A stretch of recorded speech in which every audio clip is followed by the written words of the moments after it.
Fala pessoal, aqui é Bárbara Gimenez do podcast Governança 4.0, o podcast dos conselhos de administração.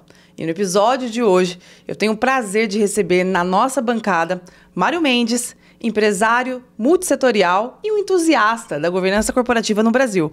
Obrigada, Mário, pela presença. Eu que agradeço, Bárbara, mais uma vez estar aqui, falar de um tema extremamente relevante para que a gente destrave o país e ele cresça com sustentabilidade, né? Empresas sem governança, elas estão muito restritas ao melhor que tem o mercado de capitais. Então, eu acho que é extremamente relevante a gente mandar essa mensagem e mandar essa mensagem com pessoas que, de fato, são coerentes naquilo que fala e vivem isso na prática. Com certeza, Mário, com certeza. E também temos o prazer imenso de receber aqui um dos cofundadores, né, do IBGC, Roberto Faldini. Que honra estar com você hoje aqui na minha bancada. Você que é também um grande entusiasta da governança no Brasil. Obrigada por aceitar o meu convite. Prazer enorme, é sempre uma satisfação. Além de estar com você, obviamente, nos coordenando e liderando, discutir e debater o tema da governança, que é um dos principais pontos para a sobrevivência das empresas, seja empresas privadas, seja empresas estatais, seja empresas familiares. É sempre apaixonante falar sobre isso. E é muito importante mesmo, né? Hoje no Brasil a gente vê o crescimento, né, das empresas, e principalmente, né, eu gosto muito de trazer o olhar para empresas médias, para empresas familiares que podem trazer a governança no seu dia a dia, né? E como implementar isso? Como começar essa jornada, né? A gente fala aí de ESG, dessa novo momento econômico que nós estamos passando. E aí, Mário, eu queria que você pudesse trazer um pouquinho desse cenário atual e como que a gente começa a aplicar isso no nosso dia a dia. Bom, primeiro, a gente precisa estudar. Quando a gente fala de tema de governança corporativa, nós não podemos ser rasos. A gente está passando por uma questão de transparência, né, e equidade, acima de tudo, né, de que as empresas precisam não só para serem sustentáveis, para sobreviver, mas também para criar reportes ao mercado. Então, assim, por onde começar? Estudando. Você tem inúmeras instituições, esse tema hoje, felizmente, ele está bastante difundido, que provê essa capacitação. Então, se você tem essa motivação e entende a necessidade clara de que o seu negócio, para ele avançar, para ele ir para um próximo nível, e mais ainda, para você ter paz dentro de casa, porque quando você tem diversos, né, membros dentro do conselho de administração e da diretoria, principalmente em empresas familiares, você tem ali muitos conflitos que você pode evitar tendo uma transparência, uma governança corporativa. E você também tem aquelas empresas que têm a necessidade de buscar investimento, né, de trazer transparência para sócios, para pessoas não membros, muitas vezes, da família. Então, assim, a governança corporativa, né, ela é fundamental para trazer, antes de tudo, que aquilo que nós praticamos no nosso dia a dia, de fato, está acontecendo, e você consegue demonstrar isso através de indicadores, relatórios, frameworks, por aí vai. Então, assim, estudar. Sim. E, Faldini, como que uma empresa familiar, né, eu sei que é a sua especialidade, né, empresas familiares, sentem um momento de trazer um conselho de administração? Qual que é o momento certo de começar a fazer essa jornada? Olha, não existe uma fórmula absoluta para qualquer, que valha para todas as empresas.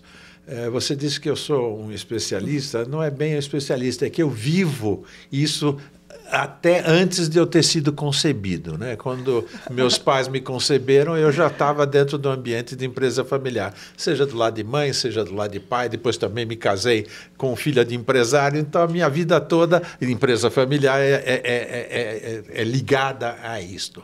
Mas a grande preocupação que todos nós, empresários, conselheiros independentes, conselheiros das próprias famílias têm, é a sobrevivência da empresa, a longevidade da empresa. Esse que é o ponto principal.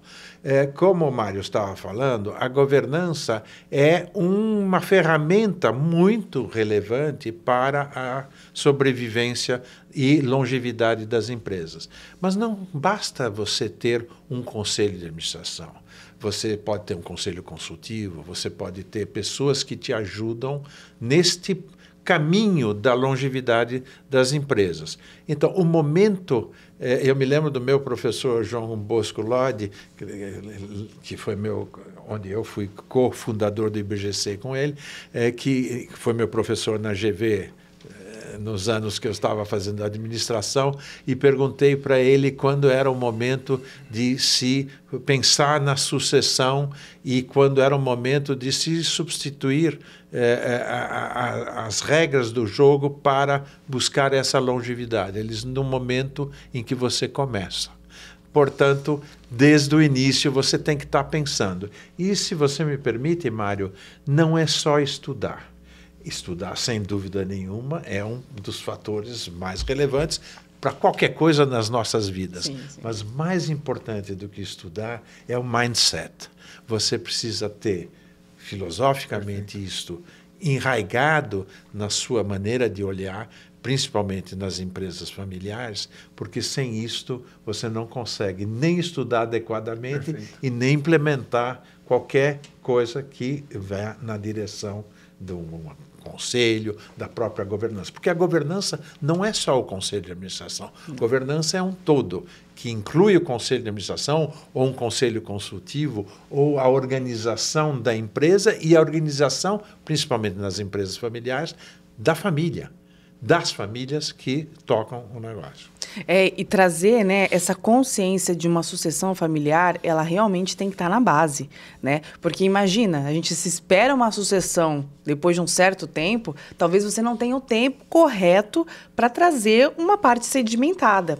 E aí vem a dificuldade maior, e eu queria jogar essa bola para vocês. Hoje em dia, o comportamento dos jovens estão muito diferentes. A gente vê aí uma disparidade do modo de pensar, no modo de viver, com as gerações bem diferentes. Como trazer esse filho, como fazer interesse dessa pessoa realmente vir para uma sucessão? Como que o empresário vai trazer essa consciência para os seus filhos para vir para o negócio? Isso é realmente um grande desafio para empresários e eu vejo isso no dia a dia. Olha, sem dúvida nenhuma, o mundo está mudando numa velocidade exponencial e é até às vezes difícil nós todos acompanharmos o que está acontecendo. Mas eu vou te dizer, de século em século, de ano em ano, as mudanças acontecem desde o início. Portanto, nós estamos numa fase de transição contínua e isto requer uma atenção especial, principalmente nas empresas familiares, por dois motivos.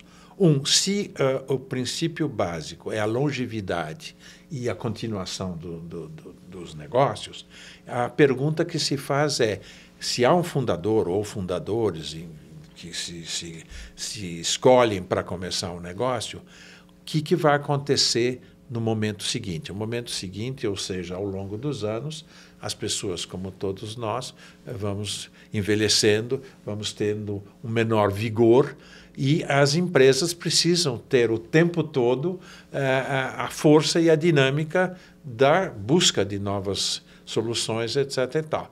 Bom, com isto, começa-se a pensar efetivamente no processo sucessório. Normalmente, o que acontece é que, quando a gente contrata um executivo, a gente sempre, no executivo, seja o presidente, seja o diretor da família ou não, a gente sempre pensa no processo de sucessão do executivo. Mas um fator relevante é pensar no processo sucessivo do controle da empresa, de quem vai comandar a empresa.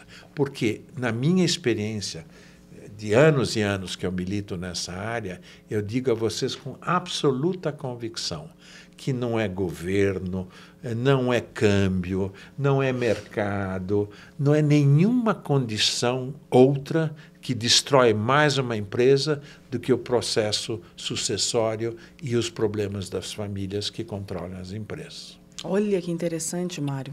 Não, é perfeito. Eu vivi isso ao longo dos últimos 10 anos intensamente, em diversas companhias que eu atuo. O choque geracional, ele é algo tão relevante hoje que muitas vezes, como bem disse Faldini, ele impede a empresa até mesmo de perpetuar e, quando não impede de perpetuar, ele impede de crescer, ela estagna. Então, assim, você tem hoje 2 grandes cenários, né? As empresas que precisam passar por uma transição do pai para o filho, né? Para os seus filhos, e você tem a outra que, na ausência de transferência desse controle para a família, você precisa buscar uma outra instituição ou até mesmo vender essa companhia ou buscar um fundo de investimento para assumir o controle dessa companhia por essa ausência de sucessão. E esse choque de geração, muitas vezes, ele acontece. E você tem um cenário também que são os dois. O filho assume, né, ou os filhos assumem, e aí querem crescer com base, obviamente, ou numa consolidação de mercado, ou até mesmo vendendo parte dessa companhia. Então, como que você junta uma geração que tem, muitas vezes, propósitos enraizados, e a gente sabe que a nova geração que tem assumido o controle de muitas empresas, eles trabalham muito menos focado no resultado e talvez no impacto social, no impacto que aquilo tem, né? Isso é típico dessa nova geração, ao contrário da geração passada, que ela olhava o negócio com mais maturidade e geração de caixa. Então, como é que você entrega, obviamente, para a sociedade e para o mercado, né, esses dois? E precisa haver um equilíbrio. A empresa que não gera caixa, ela não sobrevive. Mas só que hoje também, empresa que não atenda aos pilares, em especial o pilar de sustentabilidade, né? No teu caso, sustentabilidade ambiental, se aquilo impacta o negócio daquela empresa, e o pilar social também, né? Principalmente empresas de serviços, né? Como é que você junta e adequa esses dois interesses? Aí, na minha visão, né, a estruturação da governança corporativa na prática, da formação de conselhos de administração multicultural e multidisciplinar, é o que vai mudar, de fato, e levar essa empresa para uma perpetuidade ou até mesmo para um crescimento. Então, assim, a educação, como nós falamos no começo, e mais ainda, ela é importante, né? E bem disse o Faldini também, né? A percepção, né, de que você precisa ter a motivação, né, para atender os seus anseios e fazer, de fato, isso acontecer. Então, é um tema brilhante que muitas pessoas negligenciam isso até o momento em que se vê nessa situação, que precisa transferir o controle. Só que, né, qual o melhor momento? O melhor momento é sempre. Se você até hoje não estruturou a sua companhia na governança corporativa, não criou uma estrutura de conselho, faça já. Né? Se não tem, como nós já falamos em outros podcasts, estruturar um conselho de administração é de graça. Né? Às vezes você tem membros dentro da tua família. Exatamente. O que você precisa é ter esse mindset, como bem disse o Faldini também. Né? É um momento, né? E aí sim, né? Você busca o conhecimento adequado, busca pessoas para te assessorar. Às vezes você tem isso dentro de casa, faça uma formação, vai estudar, vai para o IBGC. Né? Com certeza você vai ter uma outra companhia, você vai ter menos conflitos, seja ele com família ou seja ele com sócios não familiares também. E eu faço muito uma relação dessa mudança de geração com a vinda do ESG tão forte, né? Porque, como o Mário falou, antigamente estava muito focado no resultado, né? O resultado talvez a qualquer custo, e hoje, com a implementação do ESG, nessa velocidade, nessa necessidade que nós temos que olhar para esses pilares, principalmente o ambiental, mostra também a mudança geral da população para olhar para isso, para olhar para todos os stakeholders. Então, como a gente vai fazer para implementar dentro dos conselhos essa diversidade, Faldini?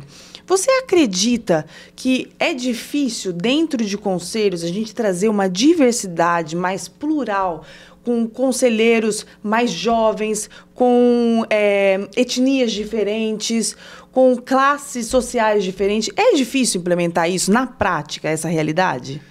Não é difícil, não. Mais uma vez, depende daquilo que o grupo que controla a empresa, que são os que direcionam a empresa para o seu futuro, imprimem a velocidade que querem implementar. Isso me leva a três questões aqui. Uma é o aspecto de que que foi mencionado pelo Mário sobre esse processo de sucessão que existe nas empresas, principalmente familiares, é que nem todos os herdeiros ou futuros herdeiros têm a vontade, a competência, os skills necessários para tocar a empresa. Então, isso não quer dizer que esses membros da família ou das famílias que estão por vir são simplesmente descartados, porque você precisa tentar entender o papel de cada um. Quando eu sou um fundador e me junto com alguém para montar uma companhia, eu escolhi o meu sócio, ou eu mesmo resolvi fazer minha empresa, e eu toco para ela para frente o tempo que eu estiver em condições de tocar. Mas não necessariamente os meus filhos e os filhos dos meus sócios se escolheram. E nem, muitas vezes, eles têm aptidão ou vontade de tocar uma empresa familiar. Isso não quer dizer que eles não têm que ter a preocupação de acompanhar o seu patrimônio. Portanto, além da administração da empresa como um todo, além do processo sucessório como uma regra, você também tem que saber quem vai e qual é o papel de cada um deles. Sim. Tentando fazer com que cada um deles possa contribuir com a sua maneira de ser para o futuro e longevidade da empresa. Esse é o primeiro aspecto. O segundo aspecto que foi mencionado para vocês sobre a dificuldade é uma questão de entendimento. Entendimento não significa que todos precisamos comungar das mesmas ideias, isso não quer dizer que não haja discussão, isso não quer dizer que não haja oportunidades de trazer à mesa assuntos com pontos de vistas diferentes.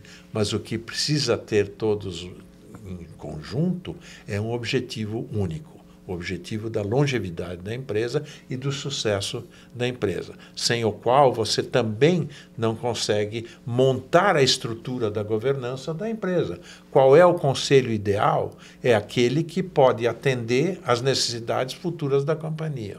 Antigamente, os conselhos eram formados por pessoas que tinham prestígio, que abriam portas e muito menos voltados para a organização em si.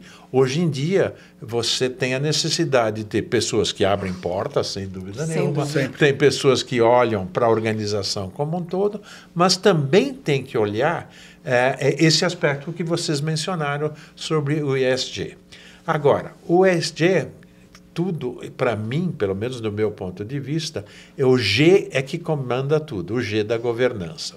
É a base, É, né? A base de tudo. Sim. Portanto, se você tiver, vamos dizer, a composição de um conselho consultivo, conselho de administração, enfim, que tenha esta visão mais ampla, que não atenda, que não foque só nos problemas ou da administração em si, mas com uma visão mais ampla, você obviamente terá muito mais chance de navegar neste mar, vamos dizer, revolto que é o dos negócios aqui em qualquer parte do mundo. Aqui no Brasil, especialmente, temos que ser muito criativos no bom sentido e muito versáteis para poder sobreviver, porque, como foi comentado várias vezes, que aqui nesse país nem o passado é garantido, né? Porque as coisas vão alterando. Excepcional.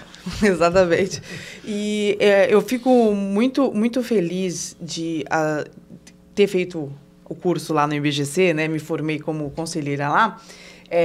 E quando vocês falam de equidade de gênero, né? Eu, como mulher, levanto essa bandeira e vejo quantos programas estão sendo incentivados hoje no Brasil para trazer mais mulheres no conselhos. Como que vocês veem hoje essa necessidade de trazer essa equidade no Brasil?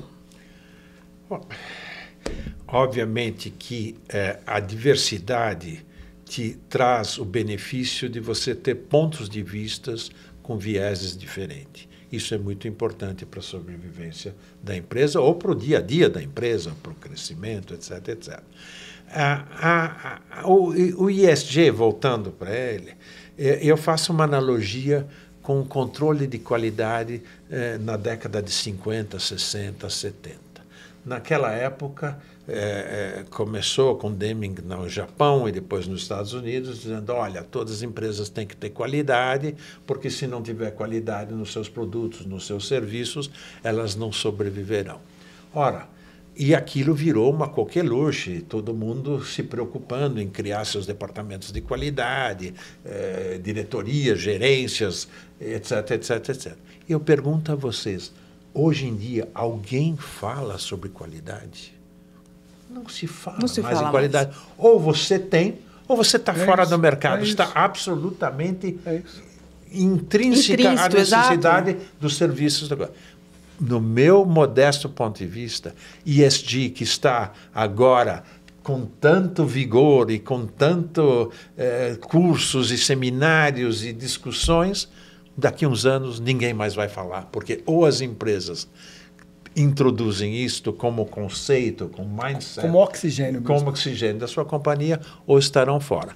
Da mesma forma que a coparticipação de mulheres e homens é um benefício para qualquer... porque vocês, mulheres, com toda a realidade, pensam de uma forma diferente e muitas vezes têm a capacidade e percepção diferente do que nós, homens. Sim, então, com certeza. esta junção é uma necessidade ao longo do tempo. É muito interessante isso que o Faldini disse. No início dos anos 2000, a gente falava muito de ISO, de certificações de processo, qualidade. Isso desapareceu. É verdade. Mas não quer dizer que as empresas não continuaram com esse PDCA. Continuam. Né? Só que a pauta agora é outra.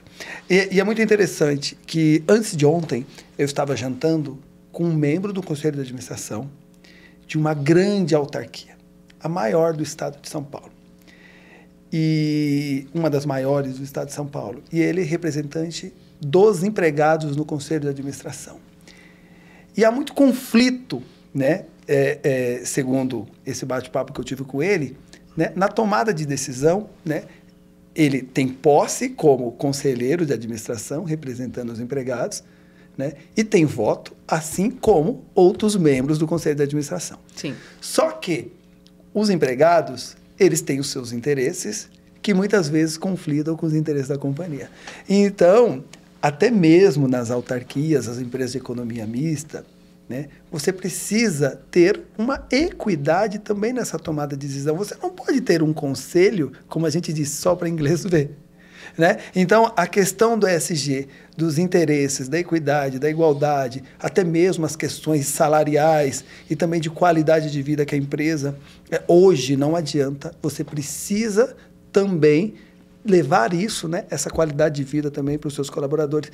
Então, hoje, a gente está lidando com questões que, talvez há uma década atrás, elas eram relevantes, eram pautas, mas não eram tão latentes. Hoje, há uma pressão social, uma pressão dos bancos também para financiar essas companhias, de que ter os seus indicadores, né, de performance operacional, suas demonstrações contábeis, elas precisam também estar ligadas ao balanço social. Então, como que você junta esses interesses? Então, eu vejo que o mercado, principalmente a formação dos conselheiros de administração, ela mudou. Você não forma mais um conselheiro como você formava há 20, 30, 40 anos atrás. É outra realidade. Então, você trazer, né, hoje a sociedade e os empregados para tomada de decisão dentro de uma empresa é algo desafiador, que não é para qualquer um. Então, eu vejo que o futuro, né, já está mostrando para onde a gente vai caminhar. Né? Que as empresas elas vão ter que gerar lucro, elas vão gerar impacto no mercado, mas não adianta.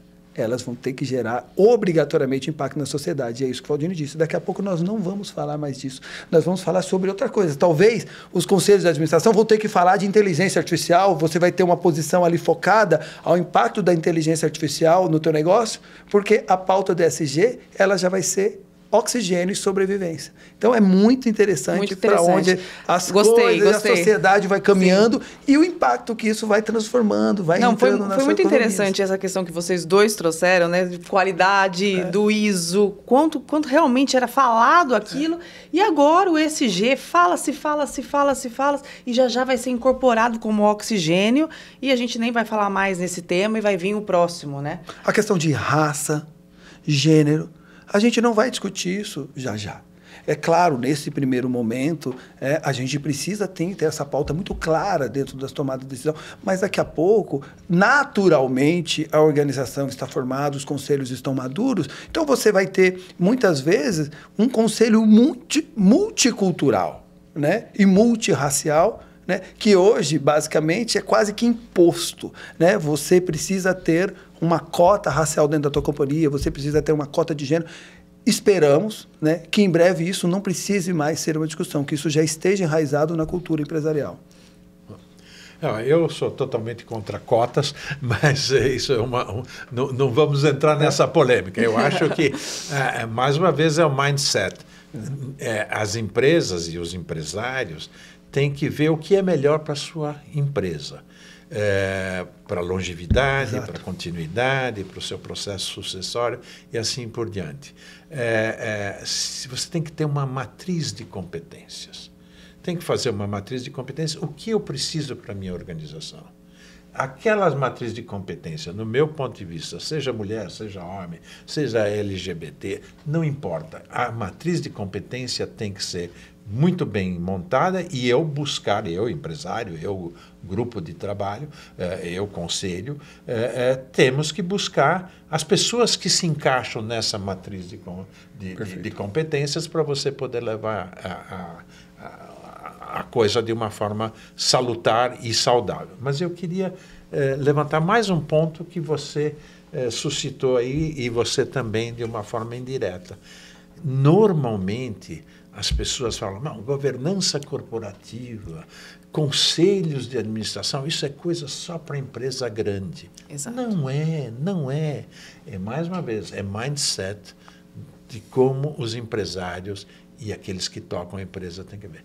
Eu já vi empresas que eram pequenas, que diziam, eu preciso ter uma oxigenação do meu grupo aqui para poder crescer. Empresas pequenas que cresceram exatamente porque conseguiram. Então, não é um assunto só empresa de SA de capital aberto. Não. É um assunto importante para qualquer organização, seja de serviços, seja industrial, seja do sistema financeiro, independentemente do que está escrito na lei, independentemente do que as pessoas pensam, isto é um must, se eu posso usar essa palavra, para as empresas poderem sobreviver, estar com pessoas competentes no seu executivo, indiscutivelmente, porque sem o executivo você não consegue tocar para frente, mas você precisa ter pessoas que te ajudem a refletir e isto é ótimo para qualquer tamanho de empresa. E eu vejo assim no dia a dia, como eu trabalho, né, com parte de gestão empresarial, que às vezes é difícil o empresário ter essa consciência. Que ele precisa ter essa estrutura muito bem formada para ele poder desenvolver e ir para um próximo passo. Eu sinto que existe um apego muito grande do empresário ali na operação. E ele às vezes não consegue entender. Eu acho que trabalhar o mindset, que é uma coisa que você falou muito aqui, é importante. Porque o apego no operacional não vai fazer você ir para a estratégia e realmente ver os resultados. Enquanto o empresário não vai para o estratégico, fica no operacional, fica tudo muito fechado. E ali realmente ele não consegue desenvolver. E não consegue trazer o básico de uma gestão clara, ou uma governança, base de governança, para poder ir para um próximo nível. Como que vocês veem isso? Mas, Bárbara, assim, a idade chega e a sucessão ela se torna uma realidade para todo mundo. Mais cedo ou mais tarde, não tem como, inevitavelmente, as empresas, pelo menos as empresas de verdade, né? Não aquelas empresas que são apenas para pagar conta. Aquelas empresas que, de fato, têm um projeto de longo prazo. Elas vão passar obrigatoriamente por isso. Agora, de fato, a gente enxerga muito empresário com essa mente fechada, né? Que ainda não teve esse despertar. Esse mindset ainda não aconteceu. mas ele vai acontecer. Talvez aconteça na próxima década, talvez em 2, mas inevitavelmente vai chegar esse momento. Agora, para que esperar para sofrer? Se você tem indicadores claros, se você tem uma vivência do que está acontecendo. Então, assim, prepare não só os teus filhos, né? Prepare a sua sucessão. Pode ser filhos ou não, pode ser um sócio que continuou com você a vida inteira, pode ser um colaborador que você enxergue que ele tem potencial, até mesmo melhor do que os seus filhos e os seus herdeiros para tocar o negócio. Mas assim, comece. Você está poupando sua saúde e o seu estresse no futuro. Olha, isso me levanta aquela expressão que todos nós sabemos, que as mudanças acontecem ou por amor ou pela dor. Né? Então, se as empresas estão indo bem, às vezes ela diz, não, vou deixando para lá, etc, etc, e não fazem aquilo que você levantou com muita propriedade. Você trabalha para viver ou vive para trabalhar? De estar preparando isso, porque um processo sucessório é demorado, um processo de governança é demorado, requer resiliência, requer atenção, e quando você faz qualquer coisa de um minuto para o outro, pode ser catastrófico. Então, este é o alerta que tem que ser feito para todos os empresários. Agora, você levantou um ponto que é interessante, quer dizer, por que aquele que fundou a sua empresa não quer largar o osso, se eu posso usar essa expressão? Sim. Porque é a paixão dele. É o segundo filho, é o terceiro, é o primeiro filho, lá sei. A empresa é o bebê dos empresários, é o seu filho. Então, você não gosta de largá-los, por mais que você ache que tem alguém competente ao seu lado, você sempre quer estar tocando aquele negócio. Mas o caminho para que isso aconteça, além do amor ou da dor, é você conseguir trazer pontos de vista, oportunidades diferentes.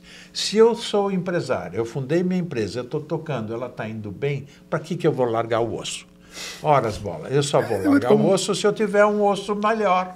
Então, várias vezes, eu vivi isso em várias empresas, onde você precisa ter a criatividade, no bom sentido, de buscar alternativas para que esse empresário possa deixar o dia a dia da empresa, ir para um conselho, ou às vezes até fazer um ano sabático, etc., desde que haja uma outra alternativa que ocupe o seu espaço. Senão, você não consegue fazer. E aí é uma arte, né? É uma arte de fazer essa conciliação. Como que você consegue dar algum exemplo na prática aí de alguma coisa que foi sendo feita para trazer essa consciência, esse mindset de transformação? Tem, eu posso, se você me pergunta. À vontade. Vivi isso algumas vezes, mas vou dar um caso pragmático. Era um senhor que fundou a empresa, aliás, ele era imigrante, veio do Oriente Médio para o Brasil, jovem, criou uma empresa muito bem sucedida, e ele estava tocando a sua empresa e seus filhos crescendo.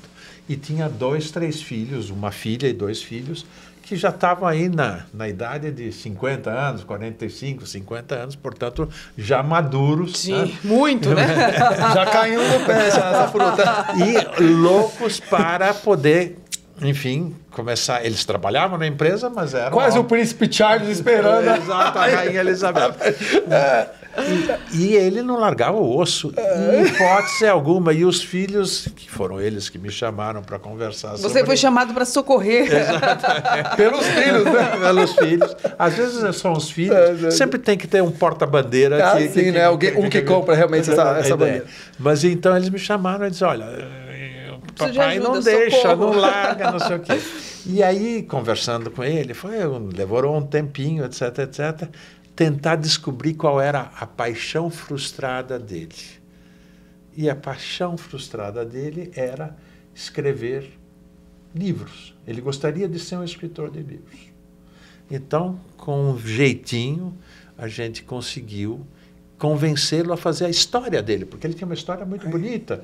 Veio imigrante, foragido. Vencedor, né? Você vê que é uma arte, né, Faldini? É uma arte de ter essa percepção.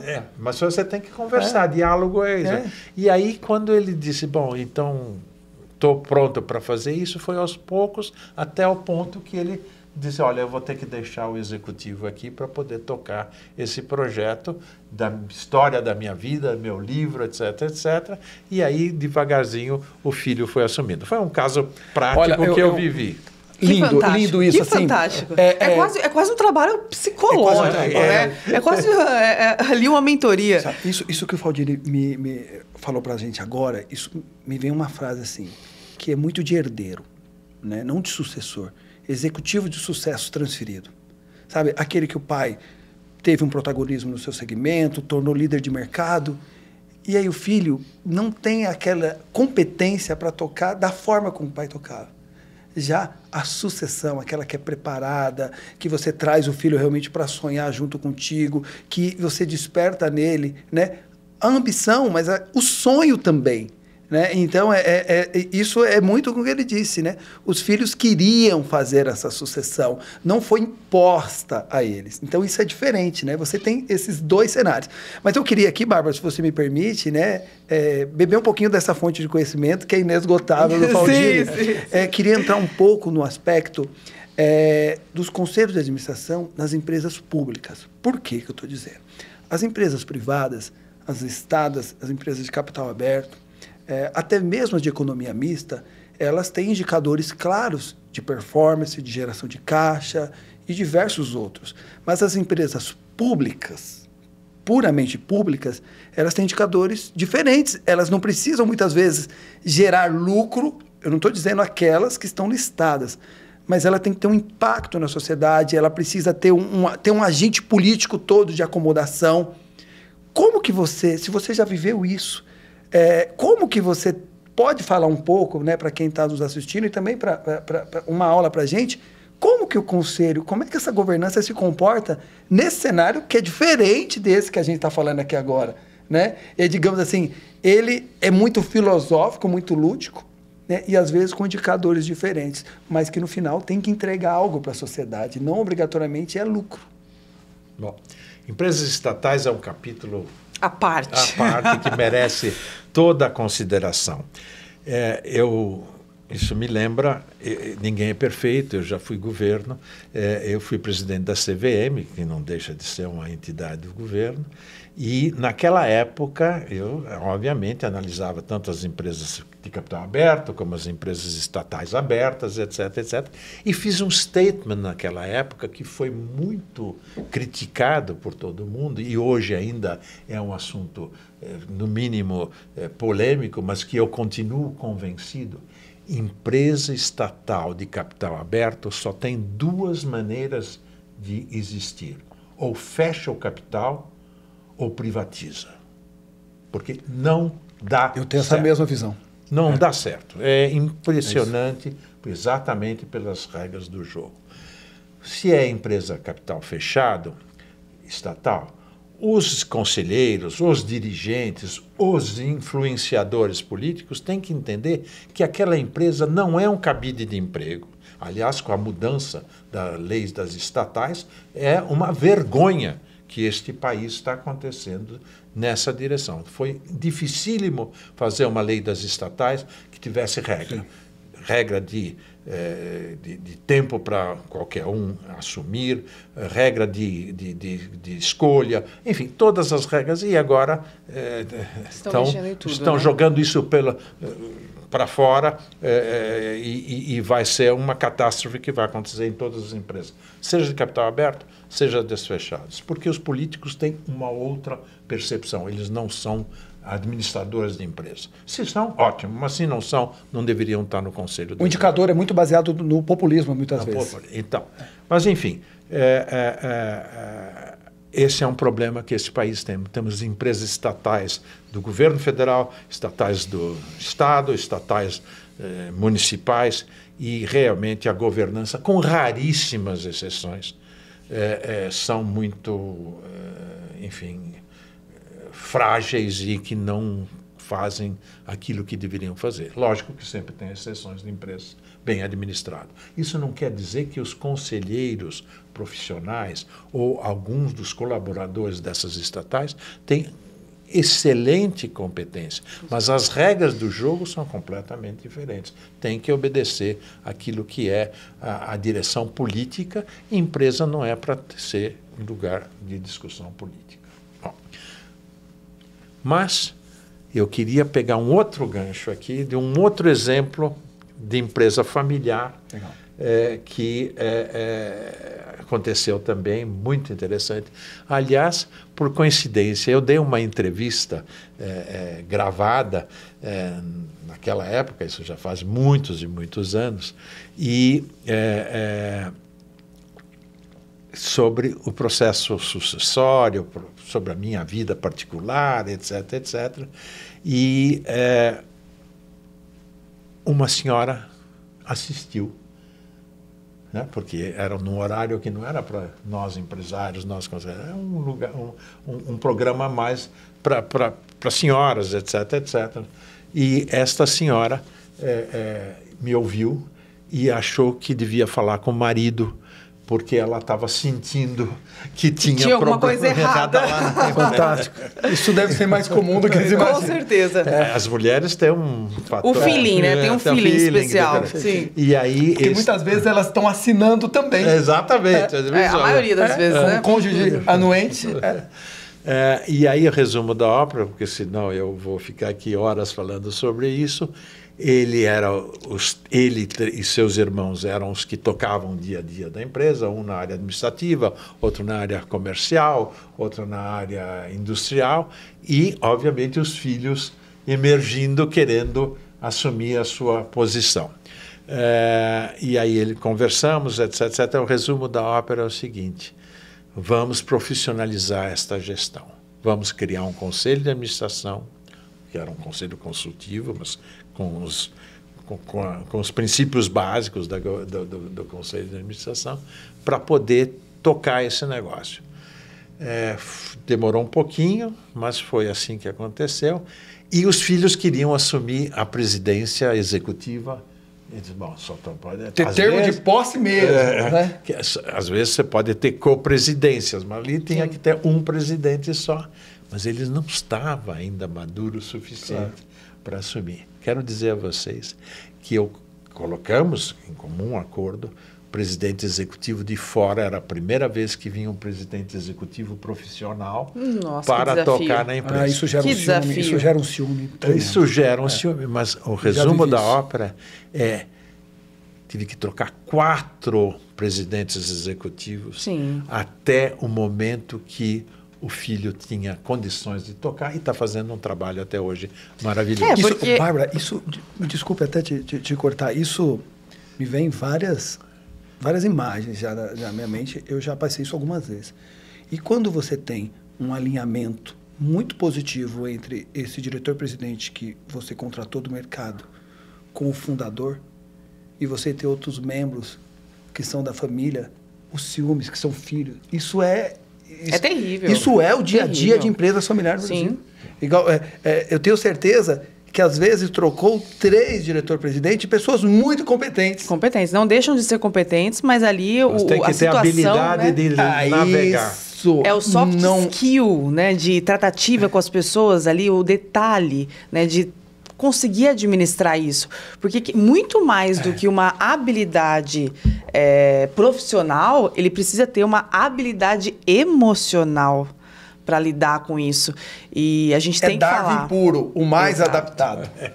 É darwiniano. Sim, sim. Tem que saber falar na hora de ficar quieto, na hora de falar, porque realmente os ciúmes, o ego, o desejo da pessoa de estar ali no negócio que é da sua família.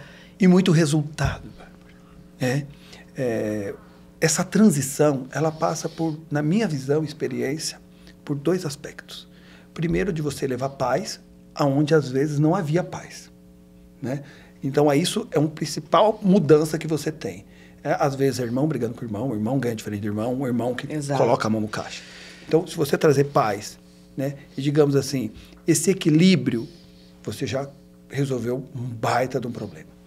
E segundo, na hora de que os herdeiros, os membros do conselho de administração, aqueles puramente do board, né, que não tem posição executiva, enxergar que também está sobrando mais no bolso deles, aí muda a percepção também, né? Justamente para que eles possam, às vezes, buscar a sua própria vocação, como o Valdiri disse, né? Aquele senhor, ele queria escrever um livro. Às vezes você tem um membro do conselho que quer ser cineasta. Como a gente tem aqui algumas instituições que a gente sabe que no conselho de administração nós temos um grande cineasta. Entendeu? Então isso é muito importante. O conselho de administração, ele está aí para servir também a essas pessoas que querem buscar a sua vocação, mas precisa do dinheiro no bolso para poder ser feliz. Então é mágico isso. As pessoas entendendo a importância e o impacto que isso traz para a vida e para a paz e também para a perenidade, não só da vida pessoal como empresarial, né? Tá perdendo tempo quem não pratica. Não, é um desafio gigante, né? E quando a gente fala de irmãos, Valdiri, você deve ter muitas histórias, né? De irmãos. Eu vejo trabalhando com as pessoas... Caim matou Abel, né, Bárbara? Nossa Senhora, gente do céu, é um desafio, né? Quando o pai deixa a operação ali para os irmãos, e se o pai está vivo ainda... e ainda deixa ali de uma forma diferente, isso quebra a família. Quebra mesmo. Quebra a família. Tem uma ruptura emocional de relacionamento. Então, assim, a gente precisa ter muita habilidade de conduzir essas pessoas, porque, querendo ou não, as empresas, elas geram empregos para a sociedade, elas geram um movimento ali de impacto social, e nós temos que ter um olhar macro, né? Se ficarmos olhando ali só para as nossas necessidades pessoais, vai ficar muito difícil, né? De desenvolver qualquer tipo de situação. Olha, você disse sobre o equilíbrio emocional. Eu, ao longo da minha vida, descobri, vivendo isso, que cinzeiro voa. Na época tinha todo mundo fumava. E água, eu já vi que a água sai do copo também. Então, isso é a realidade do ser humano, principalmente nas empresas familiares, você tem que ter essa habilidade. Olha, vocês falam que eu tenho essa vivência, coisa. Eu acho que é importante também comentar por que eu estou nessa vida, se eu posso usar essa expressão. Como eu disse a vocês, eu nasci e vivi toda a minha vida no âmbito de empresas familiares, as coisas maravilhosas das empresas familiares e as dificuldades também. Sem mencionar nomes, etc., etc., o fato é o seguinte, no conselho de administração do nosso grupo, estava tendo alguma dificuldade, não encontrando herdeiros que não se entendiam, etc., etc. E eu, como eu comentei antes, fui conversar com o meu professor da GV dos anos 70, o João Bosco Lodi. E aí o João Bosco, que era uma pessoa, enfim, inteligentíssima, grande, especialista na sucessão das empresas familiares, disse, olha, nós estamos aqui com um grupo estudando como melhorar os conselhos de administração. E estamos criando um Instituto Brasileiro de Conselho de Administração. Não existia a palavra governança corporativa. Sim. E aí eu me juntei... Governança é um termo muito dos anos 90, oriundo da Enron, de algumas questões dos Estados Unidos. E aí ele disse, nós estamos criando esse grupo, você não quer se juntar? Então acabei me juntando com outros amigos empresários, Paulo Vilares, Tavares de Mello, o professor Ben Hawkes, o João Bosco Lodi, Leonardo Viegas, Sandra Guerra, enfim, e criamos então o Instituto Brasileiro de Conselho de Administração, estou falando isso em 1995. E eu fui lá porque eu precisava, ou estava querendo ver o que eu podia fazer na nossa própria empresa para melhorar os conselhos de administração. Passou-se uns anos, nós acabamos vendendo a empresa, etc., etc. Eu sempre tive uma vontade de empreender, empreendi algumas coisas interessantíssimas, algumas deram certo, outras eu quebrei a cara, a gente aprende muito mais com aqueles que você quebra a cara. Importante é a média. O fato é que eu estava frustrado pelo fato de a gente ter vendido a nossa empresa. Passaram-se alguns anos e conversando com uma pessoa que era minha guru na época, ele disse, olha, Faldini, esquece, vocês não vão recomprar a empresa, nós vendemos para uma multinacional, etc, etc. Vai fazer alguma coisa que você vai acabar ajudando as outras pessoas e vai te dar satisfação. Eu falei, o que você quer dizer com isso? Não, vai participar da governança, do conselhos das empresas familiares. Porque você vai poder colaborar. Eu disse, mas eu não sei fazer isso. Ela disse, não, você sabe, você viveu isso na pele desde que você nasceu. Então, aí eu comecei devagarinho, passo a passo, a participar dos conselhos de administração. Hoje eu acho que eu já passei por mais de 30 conselhos ao longo dessa... 30 conselhos, meu Deus, muita história. Bom, muitas vezes tem muita história, etc. Então, e dá uma satisfação enorme. Não quer dizer que todos dão certo, alguns não dão, né? Graças a Deus são pouquíssimos que não dão certo, mas exatamente na conscientização daquilo que nós estávamos discutindo. O que é essencial para a família e para a empresa e para a sociedade. E aí tentar encontrar, não importa o tamanho da empresa, como pavimentar essa estrada para o futuro. É uma clareza, né?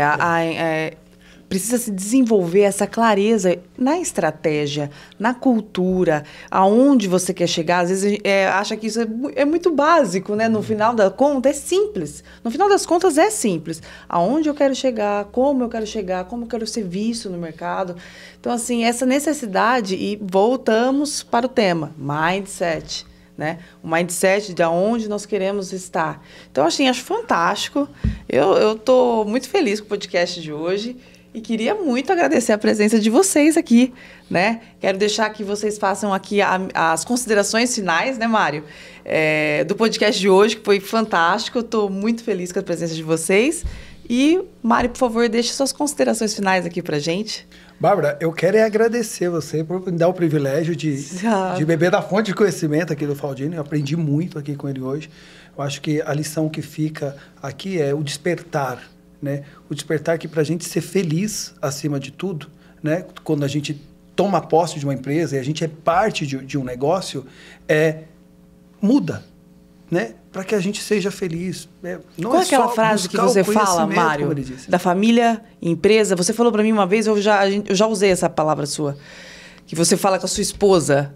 A empresa da família, a família, a empresa, como é que você fala? A frase. Eu falo assim, quando a gente é parte de uma empresa familiar e a gente traz a família, os seus filhos, a esposa para viver junto, né, a coisa mais importante, porque a família é uma extensão da empresa, a empresa é uma extensão da família. Isso, né? Empresas bem-sucedidas, empresas felizes, empresas com transparência, faz com que o seu lar seja feliz. Então, qual é a prioridade? A prioridade é o negócio. O negócio ele gera um valor para a sociedade que às vezes as pessoas não entendem, né? Ele transforma não só a vida da sua família e de gerações, mas transforma da sociedade. Você emprega pessoas, você distribui Eu lembrei renda. a frase. É assim, ó. Você falou para mim uma vez numa conversa. A família só existe se o negócio existe. É claro.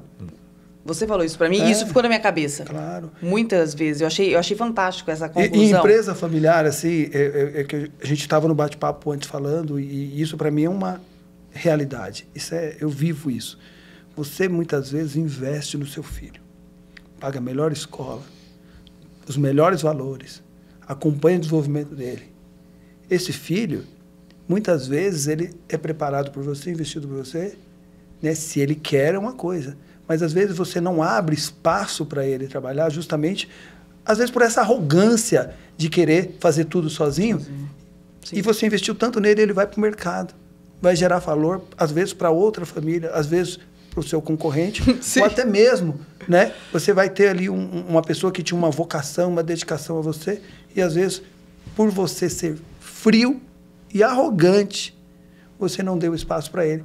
Né? E ele poderia tirar essa carga enorme que está na sua vida, né? Dividir também, levar o seu negócio para outro patamar, né? Fazer com que você se orgulhe, perpetuar tantas outras gerações. Então, é isso. O que eu aprendi hoje aqui com o Faldini é exatamente isso, né? Esse mindset. A importância realmente da gente saber que muitas vezes é hora da gente aposentar a chuteira. Não quer dizer que eu não vou mais para o jogo, mas eu vou ser técnico, vou vibrar tanto quanto, né, eu estivesse jogando. Obrigado, viu, Valdir? Olha, eu queria dizer que o privilégio foi meu, porque vocês acham que vocês beberam do meu conhecimento, mas eu também bebi do conhecimento de vocês. Só o fato das perguntas, o fato da sua experiência, para mim é esse que é o glamour da vida, a gente poder estar trocando ideias o tempo todo e tentando ajudar aquilo que a gente pode ajudar. E isso me levanta o último gancho que eu gostaria de dar. Você falou sobre empresa familiar. Nós deveríamos estar com a competência de transformar a empresa familiar na família empresária, porque aí você tem a possibilidade do sucesso futuro. E eu que agradeço esse momento tão saboroso de estar aqui com vocês. Muito obrigada, gente. Espero que vocês estejam mais vezes aqui comigo no podcast para a gente debater esses temas tão relevantes que realmente traz essa consciência para a pessoa que está assistindo a gente. Você que está aí me vendo no YouTube, deixa aí a sua curtida, compartilha esse conteúdo que é para transformar o seu mindset, para trazer esse conhecimento e a gente realmente conseguir levar as empresas para um próximo nível. Nosso próximo episódio, eu espero que você esteja aqui comigo e muito obrigada. Até mais.